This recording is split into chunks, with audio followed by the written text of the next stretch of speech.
Welcome back to the show. I am delighted to have a couple of classical musicians here in the studio. Just delighted to meet Dr. Philip Borter, who is the assistant professor of cello at Baylor, and his beautiful wife, Hirono, who is a violinist.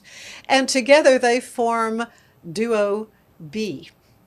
B standing for border, is that right? That's right. Did I Not a figure big that mystery. out? I figured that out. Code, yeah. Well, your music is just remarkable. It's beautiful, and Philip, you've really sort of gotten into a niche in South America. That's right. With your music. First of all, it's congratulations on being a Fulbright scholar, and Thank the you. whole family, I understand, is going soon for a couple of months to Rio de Janeiro. That's right. Yes. So I feel very blessed to have the opportunity to represent the United States as a Fulbright scholar. It's been pretty much a lifelong dream, career-long dream for me to have an opportunity like that. The music I'll be there researching is peripherally related to our duo. I'll be primarily focusing on cello music while I'm there, but studying a lot of sort of traditional genres that fed into the classical music that was being composed by classical composers there in Brazil. And so that feeds also through a backdoor sort of into the work that we're doing as a duo. Well, I'm excited. We'll be hearing a couple of pieces that you've done, and Hirono, you compose Yes, music. I'm primarily composer and also arranger for the duo, and it's been 5 years composing for ourselves, and it's right now the project for Latin American music is sort of About our as long thing. as you've been here at Baylor. You came to Baylor, what, in 2020? That's right. Yeah. So it was right Yeah. around the pandemic when we sort of made Yeah. a conscious choice. A lot of things Right. happen around Absolutely. the pandemic. Right. Well, with creatives, where they found themselves with maybe a little more time to. Absolutely. And for us, it works so well 'cause since we were sort of a duo that's also a partner in life. And so Right, that when helps. everything was shut down, it's like it only enabled us to dedicate more time to the work that we were creating as a couple. So I think we were able to leverage that in a positive way, sort of a silver lining for us throughout that whole experience. Well, it's exciting. Coming out in a couple of weeks, you have a new offering. Tell them about Tango y Choro. Yes, Tango y Choro is... Oh, choro. Is Choro, that how I say yes, it? that's I know right. my Spanish doesn't Well, it's the translate Portuguese, to actually. That's the Portuguese very trouble, well. right? Choro. Okay, Choro. well, I learned something new. Right, and so this again was a project that's been in our minds for a long time, and as a violin and cello duo, which is not really a very stereotypical ensemble when you think of classical music, chamber But music. it's so amazing. It is fun. I'm surprised Yes. it's not more. And right, and so for us, this really was we perceive this as like a deficit. Like there wasn't that much music from this style and genre for duo written, and so like, well, if it doesn't exist, then why don't we just go ahead and give a stab at it ourselves? And so this is sort of the fruit of that effort that we had to dig in historically into the genre. So how long a process was it in composing these pieces? Well, so first I have to have some sort of like an inspiration. So I listen to many music of Latin, in this case, choro and tango music, and I pick what piece. First of all, we like, and secondly, it works well with violoncello duo because we have only two instruments, so four plus four strings. So it's kind of limited. You know, most of choro musics are larger ensemble. Yeah, which, well, what yeah. is it? Is it guitars or I mean, Sure. what? Yeah, well, it's typically 5 instruments, Oh, and it's okay. it's an urban street music genre that formed in Brazil. So they'd have like a guitar, so there'd be rhythmic instruments like a percussion, there'd be Sure, guitar, yeah. a cavaquinho, which is sort of like a lute-like instrument, and then there'd be melodic instruments, clarinets or flute.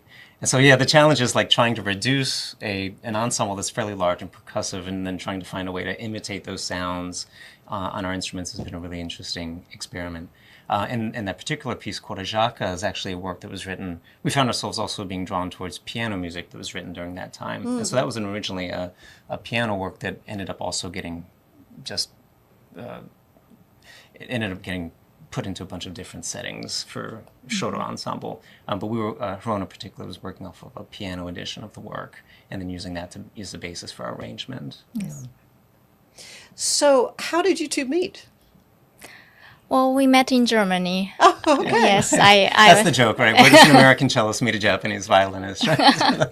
Why not? Why not? So I was studying in Germany and my bachelor degree, and he came as a what was it? An exchange student. Exchange student. So we met there, and then eventually he convinced me to come to America. So Had you hadn't been to America before? no, it's the first time Yeah. with him. So I took picture of a school bus because he was so new to me. So he was laughing about that. Yes. So how long ago? When did you all? 2006. Oh, okay. All right. Yeah. So I understand you have 5 children? 5 children, yeah. 11 to 2.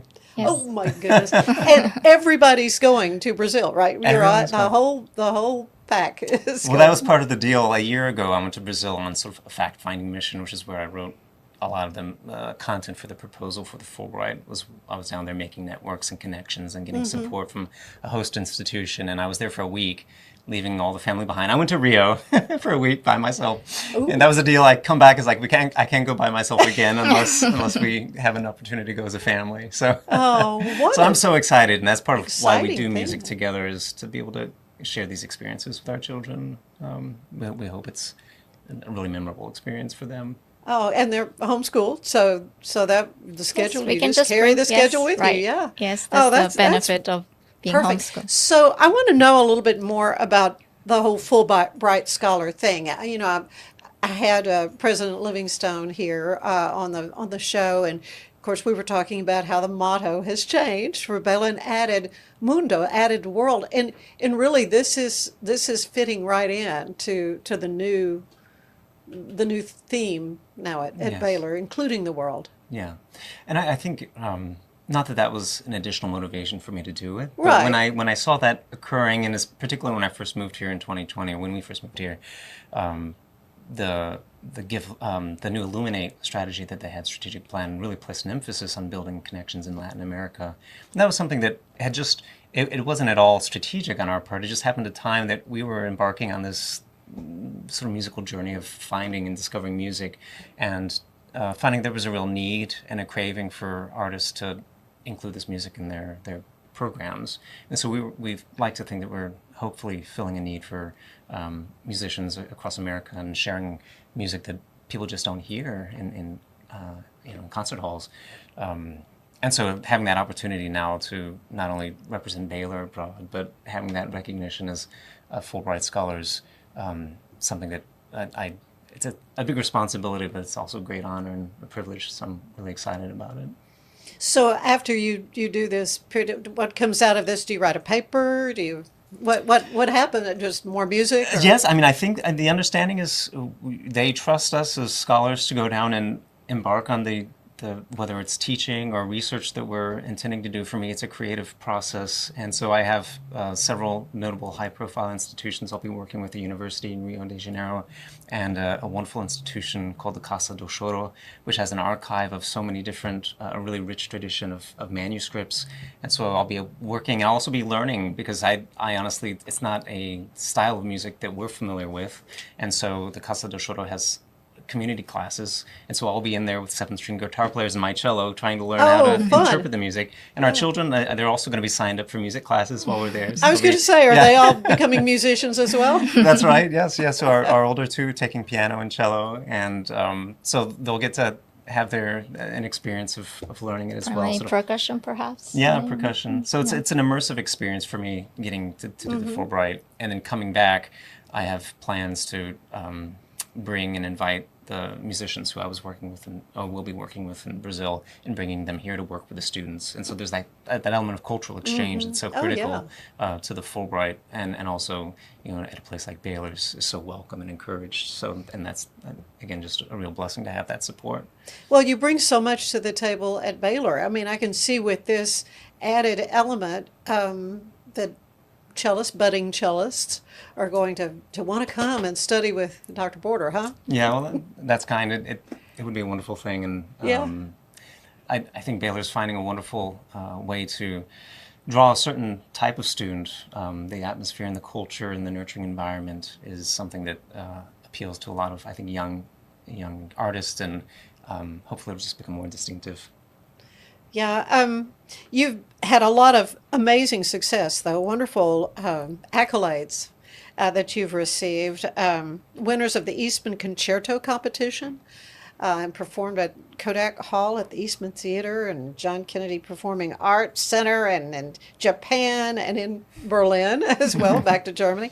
So let's talk a little bit about your career together with Duo B. I mean, has this been a surprise at how Yeah, well it's taken absolutely. off? I mean, it's funny because when I was in Brazil just last August, I gave a presentation on sort of like thinking about reflections on a career, even though I'm very much midpoint or not yet midpoint of my career, hopefully, thinking about lessons that we've learned. And one of the things that we experienced when we were students, and Hirono can tell me if she felt the same way, is that there's sort of the stereotype, as I mentioned earlier, about the duo is not necessarily being a very serious ensemble, because it's just overshadowed by the wonderful repertoire there is for string quartet, piano trio. Sure. And so as students, we sort of had this mindset that, well, maybe it's not something that we'd want to pursue as a career simply because there doesn't seem to be much opportunity. But then after we started to develop a little bit of confidence, self-confidence in what we were doing, we started to realize that that sort of, that lack of there being that much awareness of it actually can be an asset for us. I mean, there's just so much to be done in the genre now that we feel, and so many projects that we're finding, that what we perceived to be was a limitation has actually been empowering us to sort of embark on like the Tango and Shoro project, something that would be harder, I think, for a mainstream classical string quartet to do than what we're finding. So is this dance music?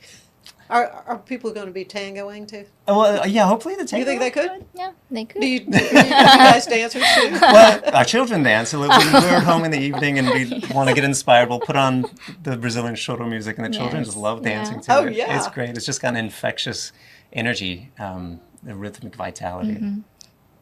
Yeah. So, Hirono, I really want to know more about the composer. You're doing the sheet music for it too. You're writing it all down. I mean, how do you do that? I mean, me listening to some of your work, I thought, how does she come up? How do you do that?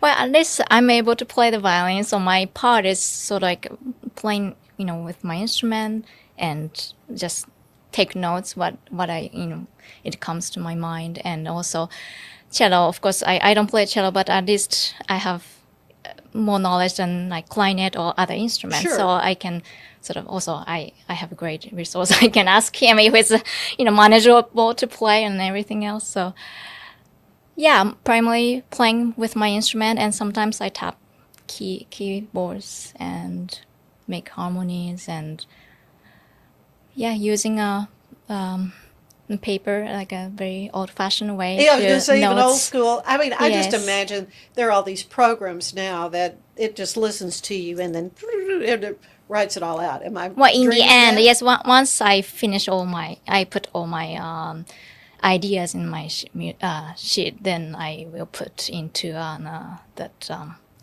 The engraving process happens much Yes, later. yeah. But Uh, primary is more like So do you have a traditional. publisher that is marketing your works? we are publishing ourselves. Oh, self-published. Yes, That's yes. awesome. Yeah. Yeah, again, it's with the advent of all this technology, it's just the ability to just communicate directly with people who are looking for Yes. what you're doing. It's just, in a lot of ways, we didn't find that there was a need to find a publisher. We can just communicate, and then people feel a direct connection to us too. So they write us for the music, and they tell us where they're playing our works, and it's just a lot of fun for us to Isn't that have neat? That's got to exchange. be so rewarding to Yeah. you to know that it's catching on the way it is. Well, and Hirono is pretty humble, but I mean, she's had her music performed probably on 5 continents. It's just all throughout Europe and Asia and South America, and so yeah, as I said, I think just because it is such a niche area like violin and cello duo, and there's just a lack of resources available, that I think it's been fun to see how people take to it. Well, I'm excited for folks to hear a piece, and when we come back, we're going to hear Corta Jaca. And so you want to set that up? What? What do you want people to know about that piece Sure. when they hear you play it? Well, I would say the piece is written by a female Brazilian composer, Chiquinha Gonzaga, and just like you would imagine, even today, there are quite a few challenges and obstacles placed for female composers. And during the time that she was living, it was known as sort of the golden age of choro, which is right around the advent of recorded sound. And she really dedicated herself to writing music. And it's a really beautiful work. A little bit scandalous just because of the choro was seen as a very folk sort of idiom. And so, but she was traveling in sort of an elite environment. So that at the was time. maybe a little lower class. Yes, kind right. of a And so thing. at a social party, she would play her music, and it was seen as a little bit of a scandal because, of course, a female composer and writing choro music was seen as beneath the elites at the time.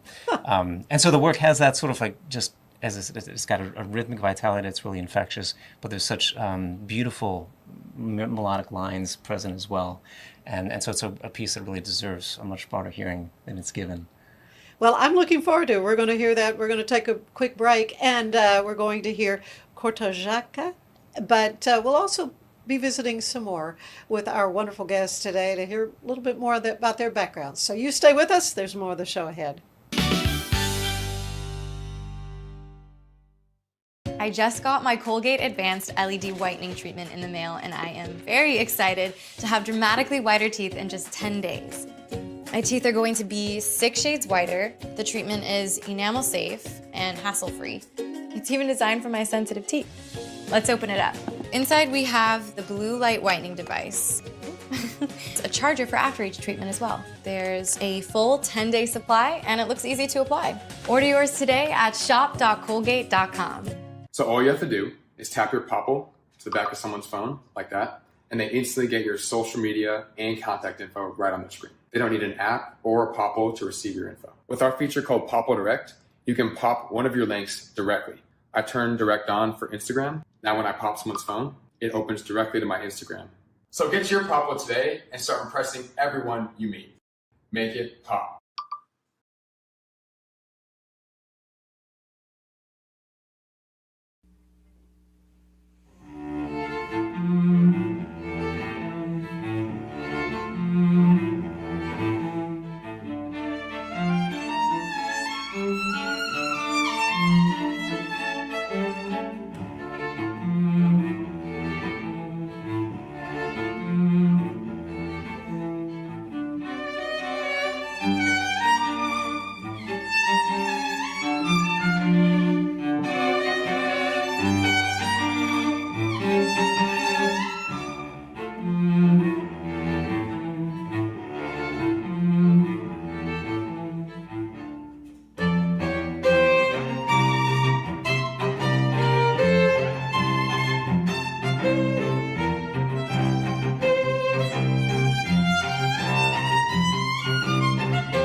the 4-burner, side-burner, side-sear burner with Clearview glass stainless steel grill from Monument Grills. Made of tempered glass, which is strong, insulated, and allows you to check your grilling without lifting the lid. Our porcelain-coated cast iron cooking grids offer a large cooking surface of 513.3 square inches, primary cooking area, with even heat cooking. The Monument Grills include LED control knobs and are easy to light with pilotless electronic ignition. Better grilling, better value, Monument Grills. Stick around. Elizabeth Riley has a look at your Act Locally news. More of the shows ahead. This is the Sonos Arc Ultra. And this is what you need to know about. It represents one of the easiest ways to get into high quality home cinema without loads of cables and faffing around. And that's because the Arc Ultra provides full Dolby Atmos without any rear speakers thanks to its sound motion technology. And Sonos is actually calling sound motion one of the most significant breakthroughs in audio engineering in nearly 100 years. It's an amazing setup, it sounds absolutely fantastic. I love the absence of fat. If you're a Sonos person, there's a reason you're watching this video.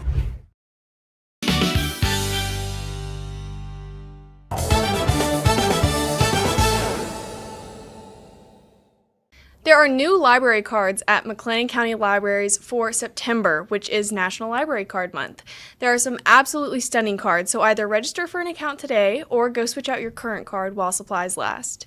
The Levitt Amp Concert Series and the Wednesday Night Farmers Market return tomorrow. Creative Waco, the Waco Downtown Farmers Market, and the Levitt Foundation are bringing back the outdoor concert series to East Bridge Street Plaza on Wednesday evenings. Check out the current lineup that has already been announced and stay tuned for more information coming your way for this fall concert season.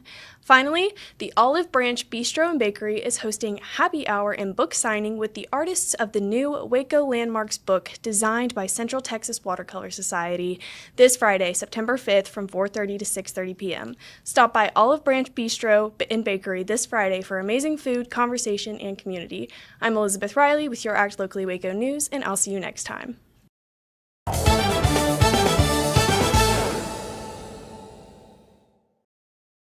And I'm back with Dr. Philip Borter, who is Assistant Professor of Cello at Baylor University, and his beautiful wife, Hirono Borter, who is a violinist and composer, and the two of them will, in the next several days, be releasing Tango y Choro, and they're also getting ready to go on a big, exciting trip to Rio de Janeiro as Fulbright scholars. So that's a big deal. So now you talk about Philip, applying for this. How do you go about becoming a Fulbright scholar? Well, as you can imagine, with any process that's managed by a government entity, it's fairly bureaucratic. It's a long application process. Okay, so and a long period which is of the waiting. U.S. government? Is it? Yes, I think it's through the Department of State, maybe. Okay, No, or it might be an independent entity, but it's managed by. There's offices in D.C. who manage a lot of that. I did not know that. Yeah, and it's done in cross collaboration with countries across the world. And so the application process is very robust. In most cases, when you apply for it, you're competing against all disciplines, meaning that me as a musician, I'd be competing with engineers and medical field. Oh, it could be anything. Yes, absolutely. Yeah. So in a case like most countries, they'll have between 15 to 30 awards available. And you just kind of throw your idea out there and see if what sort of merit the institutions and the countries place on it. Some countries have limitations on what type of awards they offer. Some don't offer. They exclude arts, for example, or they might specialize in some sort of field. But I'm fortunate in Brazil that they were open to all disciplines, and it seemed to be a theme that they were really eager to hear about. And so the application process is something that requires a lot of time. Deadlines are in mid-September, and you don't hear about the result until May. Oh my goodness! So you just put it out there, and yet your whole life is going to be upended for I know, several right. weeks. You And know, it's- you kind it's of need to funny. know. Yeah, and they tell you at the same time, it's like, don't make any irreversible decisions before you hear a word. So it's like, Oh, okay. because you apply for it and you hope for the best, but in the end, you don't really. It's and they always say too, it's like just because something doesn't work out one year doesn't mean there's no merit in it. It just depends on what a particular committee is valuing, whoever's viewing. Right. And so actually, there are two processes. There's a domestic review board that kind of is a first tier of the process, and then if you make it past that one hurdle, then it goes to a committee that's based in the country that you're looking to host the residency. And so in this case, the proposal was sent to a committee in Brazil that was a cross-disciplinary committee, I believe, and then they extended invitations to the winners of the awards. So yeah, again, feel really honored just because I think music in itself sometimes has a harder time getting the recognition when, I mean, and understandably, I mean, you have people who are trying to solve problems across the world hunger, pollution, all sorts of incredible challenges. I get that, yeah. But I thought the music that we're looking at playing is it's just a wonderful opportunity, and I'm glad that the counterparts in Brazil felt that way too. Yeah, yeah. So you tell me that you met in Germany. You were a student still. Hirono, tell me about your background. Where in Japan are you from, and when did you decide you wanted to be a violinist?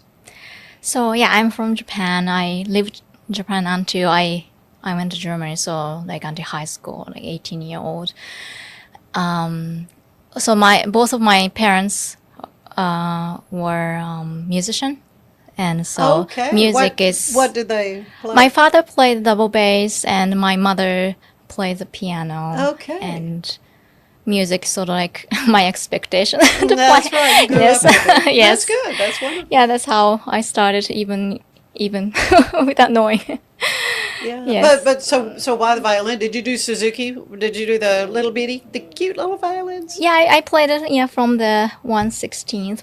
I even 1/32nd, perhaps. Yeah, it's basically a toy. But I started with that. I was not going Twinkle with Twinkle Little Star, I think, is the first thing. right. Yeah, I was not doing a Suzuki method, but yes, yeah. Yeah, so just kind of took off with violin and the writing part though. When did you know the composing part was really kind of part of your gifts? Yeah, that was actually a very recent thing, and I don't know how it started, but well, first we arranged a piece of Piazzolla, and that's the sort of like a trigger for us to dive into new area other than standard music. So that's arrangement is our first thing, and then I thought, oh, maybe I can compose. Although you did take a class. I guess so. Yeah, at Eastman. Yeah, when she was a Eastman. graduate student, she took a semester of composition. Right. And so that provided you with some. I guess some so. Yeah. frame of that's reference my- for how to start composing. I never did that, but Yes. Yeah. Gave me courage to do. Oh, I can do this.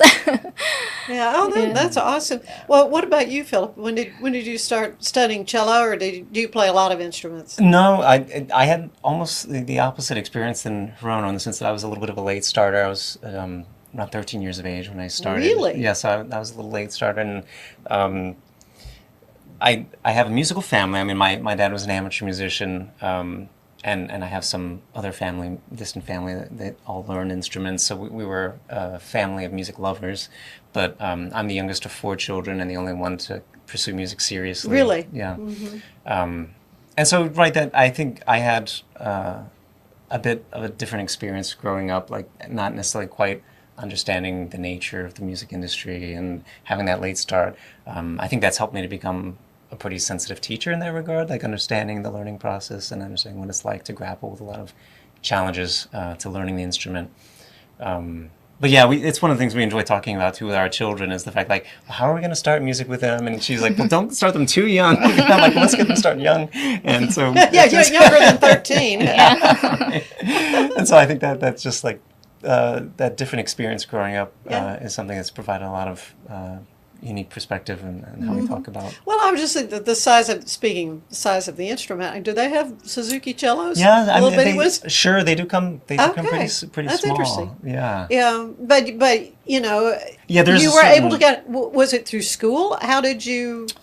Well, have a no, string? actually, because my dad was a amateur musician. We actually had a cello at home, but Did you? Yeah, it wasn't Okay. really a part of growing up. When I was in elementary school, we did typical music appreciation things, some recorder and choir and things like that. But they didn't have really much of a string music program. So I didn't really take off until middle school. I just studied privately with a wonderful teacher. I was growing up in Florida at the time.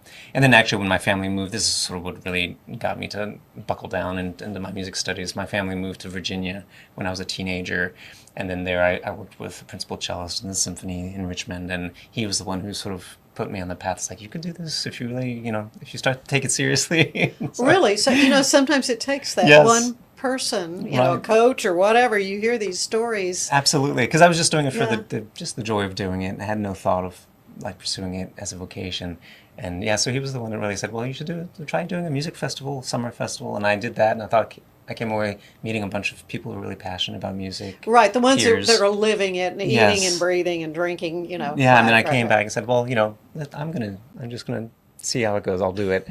So then ended up working out and working. Did my undergraduate studies at Cleveland Institute of Music in Ohio, and just really enjoyed the whole process. I was going to say, that's a pretty big deal. It to is. get Well, into that one. I felt really honored, especially with the late start I had, and I always feel grateful for the teachers who saw the potential in me, and I something again I take very seriously as a mentor now. Well, and what's so beautiful about Baylor University, more than 100 years, the School of Music, of course, providing these experiences for students for a career in music, but the environment is nurturing with a Christian perspective. I mean, and Absolutely. what I'm hearing from you both is that I see the Lord's hand working so often in just your meeting and and all of this, the Fulbright thing, that's kind of in a way a miracle. Yes, yeah. If I could be so bold. I mean that when you think about the competition and all that, so it's like the Lord is kind of directing these things. Absolutely. Yeah, I think since we've met, it's been just a seamless string of just wonderful opportunities that we've been blessed to have, and even our family life, like having the children that we have and their presence in our life. Well, like the famous say, life is messy. It's like it's not clean, but it's a great joy to have Yeah. the opportunities we Yeah. do. Well, and if they all become musicians, you may have to become ensemble bee. Yeah, well, we'll see. I see. We're working on that. Well, I do want folks to hear another piece by you. It's called Train for Violin and Cello. You want to tell me a little bit about how that one came about? So that piece actually commissioned by Red Cedar Chamber Music. Yeah, there's a nonprofit in Iowa that actually wrote Hirono and asked to commission a work for them, another violin cello duo. Yeah, they had a theme of music related pieces, Uh-huh. and the moment I was working on Shoro and Tango, so I thought, oh, that works well, and the train is inspired by Shoro traditional form and rhythmic patterns, but twist with my sort of original elements to it.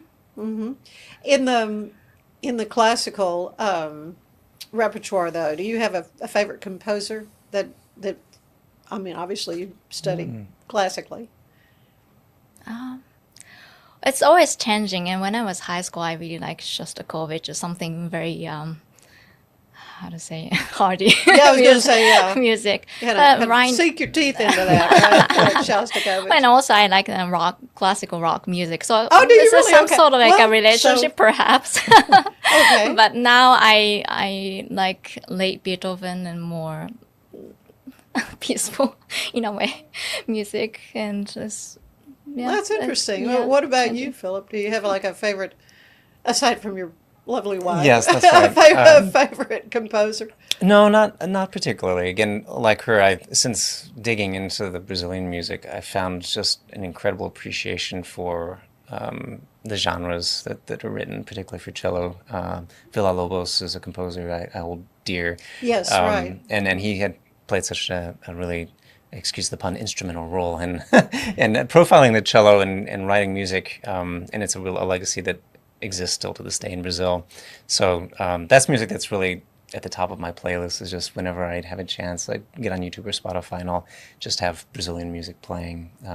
And that's kind of sustained me for the last year or so.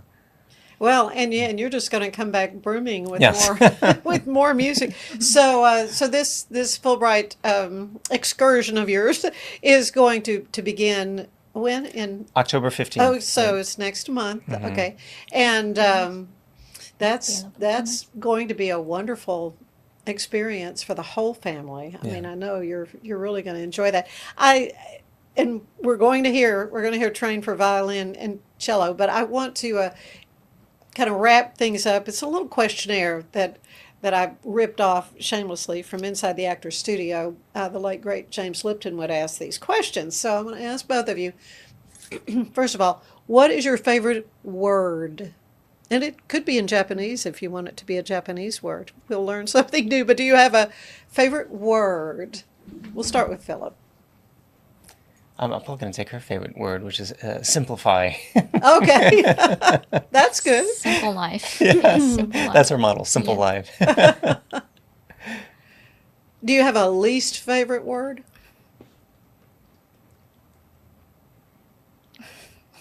Complicated drama. Yes. The opposite. Okay. Least favorite. I don't know. Busy. Yeah. Yeah. Busy. Yeah. What inspires you creatively, spiritually, or emotionally? What turns you on in those areas? Family, our children. Okay. What about you, Philip?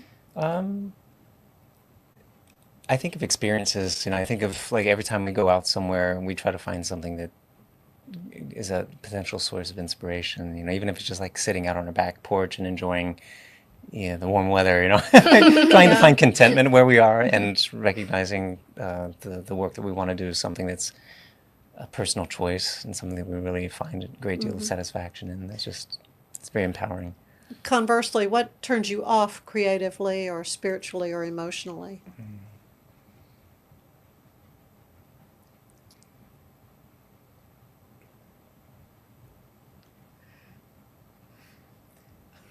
For me, I think it's just distractions. Yeah. Like I find myself I hear that a constantly lot. getting pulled into whether it's social media stuff or with children, it's like we're trying to not model that type of experience for them. I don't like being attached, chained to my phone, and so that sort of detachment is something that I fear being attached to that.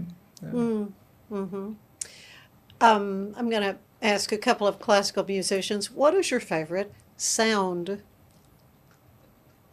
Favorite sound. And it doesn't have to be music.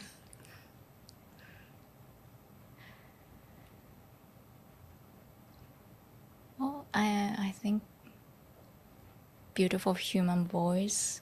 Sometimes that inspire me. Do you have a favorite sound, Philip? Favorite sound. I mean, I know we both enjoy nature, and that's something we're constantly, I think, trying to find. So if I think outside of our instruments, The birds. yeah, like just listening to nature. We love the idea of camping, Yeah. going out and just being in nature. So that's a source of inspiration. Okay. What about a least favorite sound?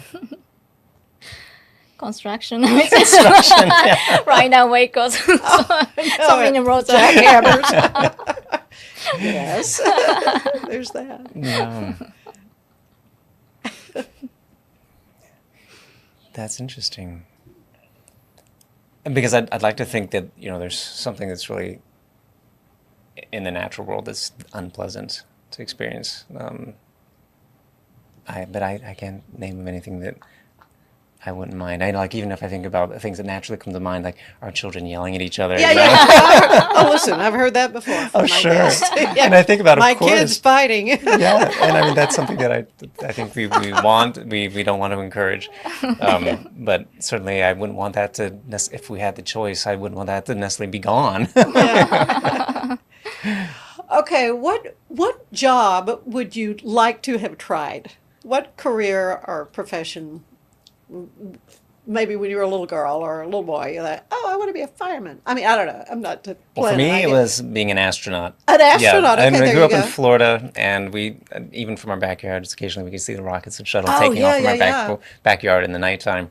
So it's like I went to Space Academy, as a teenager. It was like Okay, that was something. all right. So I took it a little seriously. It wasn't just but then when music took off, I had this like pivotal moment. I was like, am I going to be an astronaut or am I going to be a cellist? Musician. That's right. And somehow cello won, and I'm kind of glad for it because honestly, I don't actually like flying all that much. Yeah. So the idea of being in space was better Yeah, than the the G reality. forces and all Yeah. that. You don't have to worry about that when you're holding No, the cello. but- What about you? Well, when I was very young, I wanted to be a kindergarten teacher. Okay. But anyways, I'm doing homeschooling. I was I'm going to kind say, of, and so you are. I'm doing both, both of my dreams. Okay, so what job would you say? No, I don't want to do that. No, thanks. Something related to insects, I'm not. I can't handle. Okay. Goodness, such thought-provoking questions. I really adore traveling. So if it was something that I had to sit behind a desk and not go anywhere, if I was forced to be stuck somewhere, anything related to that would be Right. pretty intolerable for me, I think. Yeah, and I've kind of heard that before Yeah. as well. So, okay, one last question. When you arrive at the pearly gates, what do you want to hear the Lord say? Well, I think I want to say, well done, good and faithful servant. It'd be a wonderful thing to hear. Yeah. Music, it has a beautiful ability, I think, to glorify, and to think that we're gifted with talents to do that, and the ability is a blessing. So hopefully, to have known that we've used our talents well Yeah. is something that I aspire to. I haven't, yeah, well, what to say? Well, yeah. Well, I'm just so blessed to have been able to meet you both and to get to hear your story and to listen to your wonderful music, tango y choro music from Argentina and Brazil, and blessings on your upcoming adventure. Thank you so much. In Brazil as a Fulbright scholar and studying and bringing back all the wonderful things from there. You need to come back and tell me what all happened because I want to hear that. But again, coming up, we're going to be hearing Train for Violin and Cello. So thank you both. Thank you, Philip, Hirono, very much pleasure. Thank you. for Thank being you with us Thank today. you for the Yeah, invitation. thank you. Stay with us. There's more of the show ahead. Revive Superfood Smoothies. Pill, pour, blend, and enjoy. All within the comfort of my own home.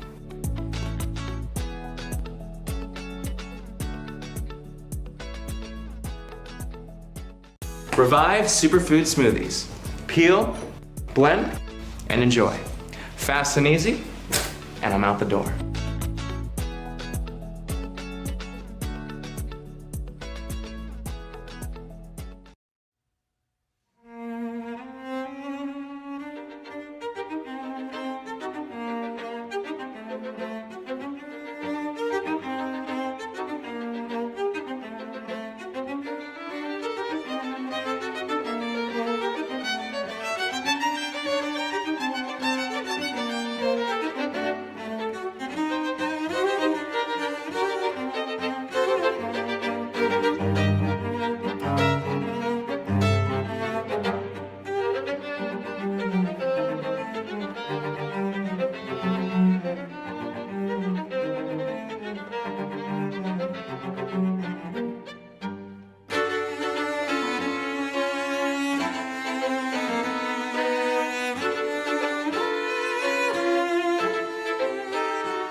learned anything in the last year, it's that to show up as my best, I need to make intentional choices. And that goes back to the absolute basics. Number one, it's I have to move. And number two, to stay hydrated. I have been using molecular hydrogen from Water and Wellness to support my health and well-being. It helps with energy, recovery, liver health, and more. The hydrogen has been a game-changing addition to my own wellness routine. The tablets dissolve into my water and deliver powerful minerals to help my body feel its best all day long.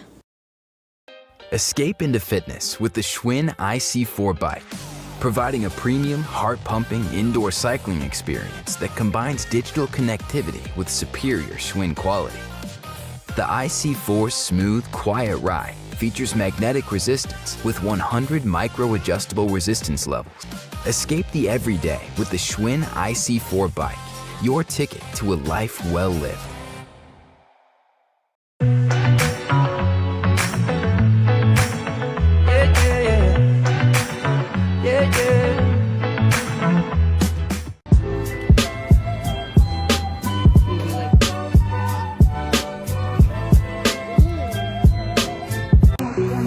It goes 2 by 1, even 2 by 2. Everybody in the floor, let me show you how we do. Let's go. Dip it low, then you bring it up.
Ever been tempted to try your luck for a chance to win a lottery prize?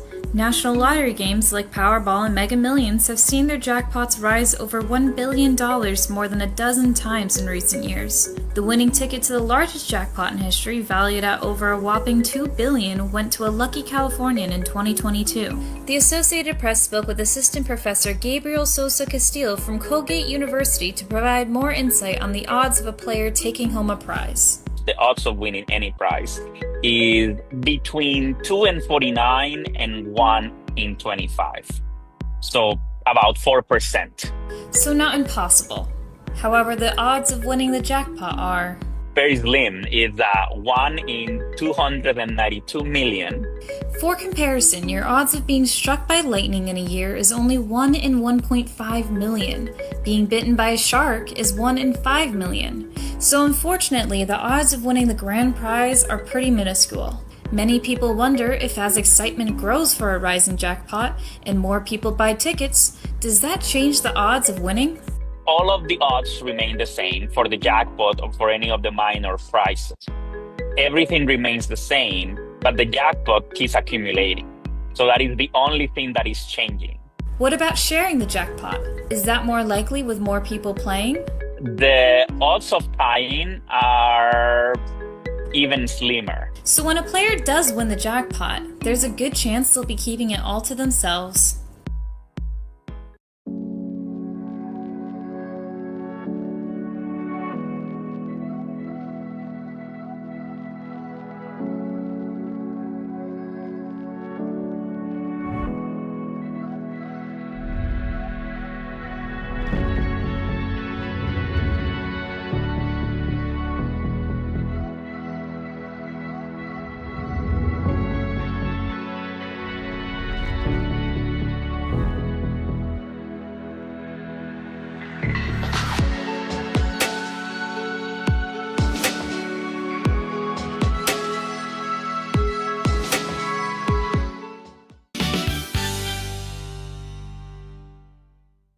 Let's unbox the all-new Walking Pad X21. It is the hottest thing on the fitness market right now.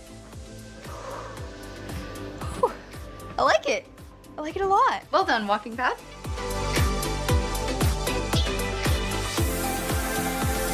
So after using the Walking Pad, I absolutely loved it. For the price, I adore it. I highly recommend it.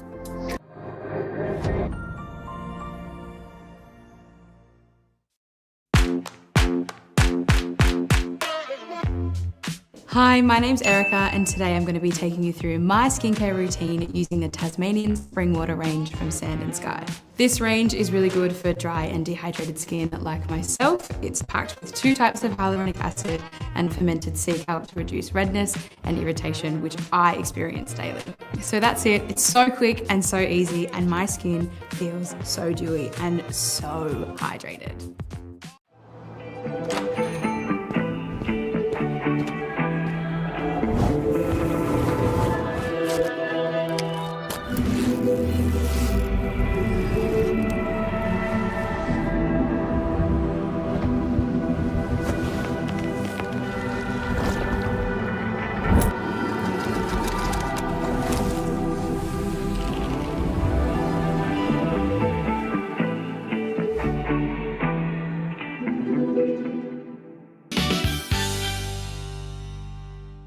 Thanks for joining us today. Join me tomorrow when we meet Mark Weibel and hear about Hoops for Hope. It is just an amazing program that is bringing encouragement to students all over the world.